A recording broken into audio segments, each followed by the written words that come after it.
ಇಲ್ಲಿ ರೆಕ್ಟಾಂಗಲ್ದು ಏರಿಯಾ ಮತ್ತು ಪೆರಿಮೀಟರ್ ಹೆಂಗೆ ಕಂಡುಹಿಡಿಯೋದು ಅಂತ ಹೇಳ್ತೀನಿ. ರೆಕ್ಟಾಂಗಲ್ದು ಏರಿಯಾ ಮತ್ತು ಪೆರಿಮೀಟರ್ ಅಂದ್ರೇನು, ಇಲ್ಲಿ 2/3 ರೆಕ್ಟಾಂಗಲ್ ಇರ್ತದೆ. ಇದೊಂದು ಬಾಕ್ಸು 1 x 1 ಏರಿಯಾ, 1 ಯೂನಿಟ್ ಉದ್ದ 1 ಯೂನಿಟ್ ಅಗಲ ಅಂದರೆ 1 ಸ್ಕ್ವೇರ್ ಯೂನಿಟ್ ಅಷ್ಟು ಏರಿಯಾ ಆಯಿತು. ಹಂಗಂದ್ರೆ ಅಷ್ಟು ಜಾಗ ಭೂಮಿ ಮೇಲೆ ತಗೋತದೆ ಇದು. ಇಷ್ಟಪ್ಪ 1 ಯೂನಿಟ್ ಉದ್ದ 1 ಯೂನಿಟ್ ಅಗಲ ಇದ್ದು 1 ಸ್ಕ್ವೇರ್ ಯೂನಿಟ್ ಅಷ್ಟು. ಇವಾಗ 2 ಯೂನಿಟ್ ಅಷ್ಟು ಉದ್ದ 3 ಯೂನಿಟ್ ಅಷ್ಟು ಅಗಲ ಅಂದರೆ ಎಷ್ಟು, 2 ಬಾಕ್ಸ್ಗಳ ಏರಿಯಾ 2 ಬಾಕ್ಸ್ಗಳಾಗಿರ್ತದೆ ಒಂದೊಂದು ಭಾಗದಲ್ಲಿ. ಆ ಥರ 3 ರೋಗಳಾಗಿರ್ತದೆ. 3 ರೋ ಟೈಮ್ಸ್ ಆಫ್ 2 ಅಂದರೆ 1 2 3 1 2 3 6 ಬಾಕ್ಸ್ಗಳಾಗಿರ್ತದೆ. 6 ಅಂದರೆ 2 3 6 ಸ್ಕ್ವೇರ್ ಯೂನಿಟ್ ಅಷ್ಟು ಜಾಗ ತಗೊಂಡಿರ್ತದೆ. ಅದೇ ಇದು ಪೆರಿಮೀಟರ್ ಅಂದರೆ ಎಲ್ಲ ಬೌಂಡ್ರಿ ಲೆಂತ್ಗಳನ್ನು ಸೇರಿಸ್ದಾಗ ಆಗೋದು. 2 + 3 + 2 + 3 2 3 ಅಂದರೆ 5 5 2 7 7 + 3 10. ಇಲ್ಲ ಇನ್ನೊಂದು ಥರ ಮಾಡೋದಾದರೆ 2 3 5 ಈ 2 3 5 5 5 10 ಆಗಿರ್ತದೆ. ಅದೇ ಥರ ಇನ್ನೊಂದು ಯಾವುದಾದ್ರೂ ರೆಕ್ಟಾಂಗಲ್ ತಗೊಂಡ್ರೆ ಯಾವ ಥರ ಕೊಟ್ಟವ್ರು ಇದನ್ನು, 3 ಟೈಮ್ಸ್ ಆಫ್ 4 ಅಂತ ಕೊಟ್ಟಿರ್ತಾರೆ. 3 ಟೈಮ್ಸ್ ಆಫ್ 4 ಅಂದರೆ ಒಂದೊಂದು ಇದರಲ್ಲೂ 3 ಯೂನಿಟ್ ಅಷ್ಟು ಭಾಗ ಆಗಿರ್ತದೆ. ಆ ಥರ 4 ರೋಗಳಿರ್ತದೆ. ಒಂದೊಂದು ರೋಲಿ 3 3 ಯೂನಿಟ್ ಅಷ್ಟು ಇರ್ತದೆ. ಇಲ್ಲಿ 3 ಯೂನಿಟ್ಟು 3 3 ಯೂನಿಟ್ಟು ಇದೆಲ್ಲ ಸೇರಿಸಿದ್ರೆ 3 ಟೈಮ್ಸ್ ಆಫ್ 4 ಎಷ್ಟು 4 4 8 8 4 12 ಸ್ಕ್ವೇರ್ ಯೂನಿಟ್ ಆಯ್ತದೆ. ಇಲ್ಲ ಅದನ್ನೇ ಬರೆಯೋದಾದ್ರೆ 3 ಟೈಮ್ಸ್ ಆಫ್ 4 ಅಂತ ಮಾಡಿದ್ರೆ 3 4 12 ಸ್ಕ್ವೇರ್ ಯೂನಿಟ್ ಆಯ್ತದೆ. ಅದು ಈ ರೆಕ್ಟಾಂಗಲ್ದು ಏರಿಯಾ ಆಗಿರ್ತದೆ. ಅದೇ ಥರ ಇದ್ರದ್ದು ಪೆರಿಮೀಟರ್ ಎಷ್ಟು ಅಂತ ಕಂಡುಹಿಡಿಯೋಕೆ ಹೋದ್ರೆ ಆಪೋಸಿಟ್ ಸೈಡ್ಗಳಷ್ಟೇ ಇರ್ತದೆ. ಇದು 3 ಟೈಮ್ಸ್ ಆಫ್ 4 ಅಂದರೆ ಆಪೋಸಿಟ್ ಸೈಡು 3 ಯೂನಿಟ್ಟು 4 ಯೂನಿಟ್ ಇರ್ತದೆ. ಪೆರಿಮೀಟರ್ ಮಾಡೋಕೆ ಹೋದಾಗ ಅಷ್ಟನ್ನು ಕೂಡಬೇಕು. 3 + 4 + 3 + 4 ಈ 3 + 4 ಕೂಡಿದಾಗ ಎಷ್ಟು 7. ಈ 3 + 4 ಕೂಡಿದ್ರು 7 7 + 7 14 ಯೂನಿಟ್ಗಳಾಗಿರ್ತದೆ. ಅದೇ ಥರ ಇನ್ನೊಂದು ರೆಕ್ಟಾಂಗಲ್ ತೆಗೆದ್ರೆ ಈ ರೆಕ್ಟಾಂಗಲಲ್ಲಿ ಏನಂತ ತೆಗಿಬೋದು, ಕಡಿಮೆ ಇದರಲ್ಲಿ ಜಾಸ್ತಿ ತೆಗಿಬೋದು. 2 ಟೈಮ್ಸ್ ಆಫ್ 5 ಅಂತ ಮಾಡ್ಬೋದು. ಅಂದರೆ 2 ರೋಗಳಿರ್ತದೆ. ಒಂದೊಂದರಲ್ಲಿ 5 5 5 5 ಯೂನಿಟ್ ಇರ್ತದೆ ಒಂದೊಂದು ರೋಲಿ. 4 ಇದು 4 5 2 ಟೈಮ್ಸ್ ಆಫ್ 5. ಇದರಲ್ಲಿ ಎಷ್ಟು ಏರಿಯಾ ಆಗಿರ್ತದೆ ಟೋಟಲ್ ಆಗಿ ಇದು ಉದ್ದ ಇರೋದ್ರಿಂದ. ಏರಿಯಾ ಅಂದರೆ ನಿಜವಾಗಿ ಇದು 2 times of 5. 2 times of 5 unit ಅಂದರೆ 2 ಟೈಮ್ಸ್ ಆಫ್ 5 ಇಲ್ಲ 5 1 2 3 4 5 ಮತ್ತು 1 2 3 4 5 5 5 10 ಆಗಿರ್ತದೆ. 2 5 10 ಸ್ಕ್ವೇರ್ ಯೂನಿಟ್ ಆಗಿರ್ತದೆ. ಅದೇ ಇದ್ರದ್ದು ಪೆರಿಮೀಟರ್ ಮಾಡಿದ್ರೆ ಈ ಥರ ಆಗಿರ್ತದೆ ಪೆರಿಮೀಟರು. ಎಷ್ಟು 2 ಟೈಮ್ಸ್ ಆಫ್ 5 ಇಲ್ಲೂ 2 ಇಲ್ಲ 5 ಆಗಿರ್ತದೆ.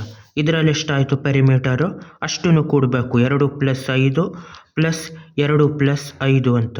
2 + 5 ಅಂದರೆ 7 ಇದು 2 + 5 ಅಂದರೆ 7 7 7 14 ಯೂನಿಟ್ ಆಯಿತು. ಪೆರಿಮೀಟ್ರ್ ಅಂದರೆ ಏನಿಲ್ಲ, ಬೌಂಡ್ರಿ ಲೆಂತ್ ಅಷ್ಟೇ. ಟೋಟಲ್ ಎಷ್ಟು ಬೌಂಡ್ರಿ ಇರ್ತದೋ ಅದ್ರ ಲೆಂತು.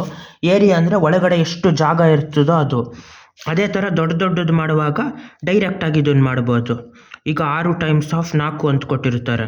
4 ಯೂನಿಟ್ ಅಗಲ ಅಂದರೆ ಒಂದೊಂದು 4 ರೋಗಳಾಗಿ ಡಿವೈಡ್ ಆಯ್ತದೆ. ಅದೇ ಥರ ಇದರಲ್ಲಿ ಎಷ್ಟಾಗಿರ್ತದೆ 6 6 ಇದಾಗ ಡಿವೈಡ್ ಆಗಿರ್ತದೆ. ಇದು 6 6 ಇದರಲ್ಲಿ ಡಿವೈಡ್ ಆಗಿರ್ತದೆ, 4 ಅದರಲ್ಲಿ ಡಿವೈಡ್ ಆಗಿರ್ತದೆ. ಇವಾಗ ಏರಿಯಾ ಅಂದರೆ ಎಷ್ಟು, ಒಂದೊಂದರಲ್ಲಿ 4 6 ಸತಿ ಆಗೈತೆ ಅಂದರೆ 4 ಟೈಮ್ಸ್ ಆಫ್ 6 4 6 24 ಆಗಿರ್ತದೆ. 24 ಸ್ಕ್ವೇರ್ ಯೂನಿಟ್ಟು. ಇದೇ ಲೆಂತ್ ಟೈಮ್ಸ್ ಆಫ್ ಬ್ರೆಡ್ತ್ ಅಂದರೆ. ರೆಕ್ಟಾಂಗಲ್ದು ಏರಿಯಾ ಅಂದರೆ ಲೆಂತ್ ಟೈಮ್ಸ್ ಆಫ್ ಬ್ರೆಡ್ತ್ ಮಾಡಿದಾಗ ಎಷ್ಟೆಷ್ಟು ಈ ಥರ ಸ್ಕ್ವೇರ್ ಯೂನಿಟ್ಗಳು ಏರಿಯಾ ಇರ್ತದೆ ಅಂತ ಗೊತ್ತಾಯ್ತದೆ. ಅದೇ ರೆಕ್ಟಾಂಗಲ್ ಮಾಡಿದಾಗ 4 + 6 ಅಂದರೆ ಸಿಂಪಲ್ ಆಗಿ ಮಾಡ್ಬೋದು. ಇದು 4 6 ಅಂದರೆ ಆಪೋಸಿಟಲ್ಲೂ 4 ಆಪೋಸಿಟಲ್ಲೂ 6. ಇದು ಒಂದೇ ಆಗಿರೋದ್ರಿಂದ ಪೆರಿಮೀಟರ್ನೇನಂತ ಬರೀಬೋದು, 2 times of length plus breadth. ಉದ್ದ ಮತ್ತು ಅಗಲ ಮಾಡಿಬಿಟ್ಟು ಅದನ್ನು 2ರಷ್ಟು ಮಾಡಿದಾಗ ಟೋಟಲ್ ಅದ್ರ ಬೌಂಡ್ರಿ ಲೆಂತ್ ಸಿಕ್ಕಿರ್ತದೆ. 4 + 6 ಅಂದರೆ ಎಷ್ಟು 10. 2 10 20 2 10 ಎಷ್ಟಾಯಿತು 20 ಯೂನಿಟ್ಗಳು ಅದ್ರ ಪೆರಿಮೀಟರ್ ಆಗಿರ್ತದೆ. ಇನ್ನೊಂದು ಮಾಡ್ಬೋದು ಅದೇ ಥರ. ಇನ್ನೊಂದು ಯಾವುದು ಅಂದರೆ 8 ಯೂನಿಟ್ 3 ಯೂನಿಟ್ ಅಗಲ 3 ಯೂನಿಟ್ ಉದ್ದ 8 ಯೂನಿಟ್ ಅಗಲ ಅಂತ. ಈ ಥರ ಮಾಡಿಬಿಟ್ಟು 3 ಯೂನಿಟ್ ಆಗಿರ್ತದೆ. ಇಲ್ಲಿ 8 ಯೂನಿಟ್ಗಳು ಮಾಡಬೇಕು. ಒಂದೊಂದರಲ್ಲಿ ಮತ್ತೆ 2 ಹೊಡೆದು 8 ಯೂನಿಟ್ಗಳಾಗಿರ್ತದೆ. ಇಷ್ಟುದ್ದ ಬಂದಿರೋದ್ರಿಂದ ಇದು ಏರಿಯಾ ಎಷ್ಟಾಗಿರ್ತದೆ ಒಂದೊಂದನ್ನು ಲೆಕ್ಕ ಹಾಕಂಗಿಲ್ಲ. 3 ಯೂನಿಟ್ ಉದ್ದ ಅಂದರೆ 3 3 ಬಾಕ್ಸ್ ಇರ್ತದೆ. ಆ ಥರ 8 ರೋ ಇರ್ತದೆ. 3 ಟೈಮ್ಸ್ ಆಫ್ 8 ಅದೇ 3 8 24. ಇದು 24 ಸ್ಕ್ವೇರ್ ಯೂನಿಟ್ ಆಗಿರ್ತದೆ. ಆದರೆ ಇದರಲ್ಲಿ ಎಷ್ಟಾಯ್ತದ ಪೆರಿಮೀಟ್ರು ಬೇರೆ ಆಗಿರ್ತದೆ ಬೌಂಡ್ರಿ ಲೆಂತ್ ಅದು. ಏರಿಯಾ ಮತ್ತು ಪೆರಿಮೀಟ್ರು ಒಂದಕ್ಕೊಂದು ಲಿಂಕ್ ಇರೋದಿಲ್ಲ. ಇಲ್ಲಿ ಪೆರಿಮೀಟ್ರ್ ಎಷ್ಟಾಯ್ತು ಇದ್ರದ್ದು 3 ಟೈಮ್ಸ್ ಆಫ್ 8, ಇದ್ರ ಆಪೋಸಿಟ್ ಸೈಡು 3, ಇದ್ರ ಆಪೋಸಿಟ್ ಸೈಡು 8 ಆಗಿರ್ತದೆ.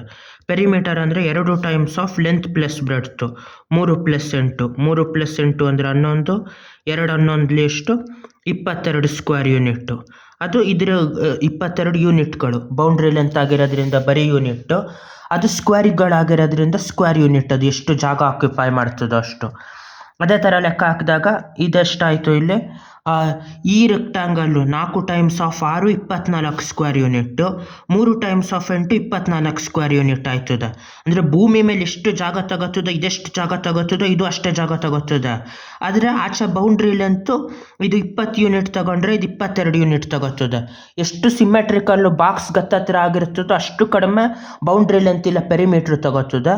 ಉದ್ದ ಆದರೆ ಅದೇ ಏರಿಯಾಗೆ ಜಾಸ್ತಿ ಬೌಂಡ್ರಿ ಲೆಂತ್ ಇಲ್ಲ ಪೆರಿಮೀಟ್ರ್ ತಗೊಂಡಿರ್ತದೆ. ಇನ್ನೊಂದು ಲೆಕ್ಕ ಹೇಳೋದಾದರೆ ಇಬ್ಬರದು 1 ಎಕರೆ ಜಮೀನು ಇರ್ತದೆ. ಆ 1 ಎಕರೆ ಒಂದು ಈ ಥರ ಬಾಕ್ಸ್ ಥರ ಶೇಪು ಹಿಂಗೆ ಚಪ್ಪಾಟೆ ಆಗಿರೋ ಥರ ಆದರೆ ಒಂದು ಕಡಿಮೆ ಫೆನ್ಸಿಂಗ್ ಖರ್ಚಾಗಿರ್ತದೆ. ಒಂದು ಉದ್ದಕ್ಕೆ ಕೆಲವ್ರದ್ದು ಇಷ್ಟಪ್ಪ ಇಷ್ಟು ಉದ್ದ ಇರೋದಾದರೆ ಫೆನ್ಸಿಂಗಿಗೆ ಜಾಸ್ತಿ ಖರ್ಚಾಯ್ತದೆ ತೀರಾ. ಆ ಥರ ಆಗಿರ್ತದೆ. ಬೇಕಾದರೆ ಇದೆರಡನ್ನು ಮಾಡಿಬಿಟ್ಟು ಕಾಮೆಂಟ್ಸಲ್ಲಿ ಹೇಳಿ ಎಷ್ಟು ಏರಿಯಾ ಅಂತ. ಯಾವ್ಯಾವುದು 10 ಅಡಿ ಉದ್ದ, 10 ಯೂನಿಟ್ ಉದ್ದ, 20 ಯೂನಿಟ್ ಅಗಲ, ಇದ್ರದ್ದು ಏರಿಯಾ ಎಷ್ಟು ಮತ್ತು ಅದೇ ಥರ ಪೆರಿಮೀಟರ್ ಎಷ್ಟು ಅಂತ.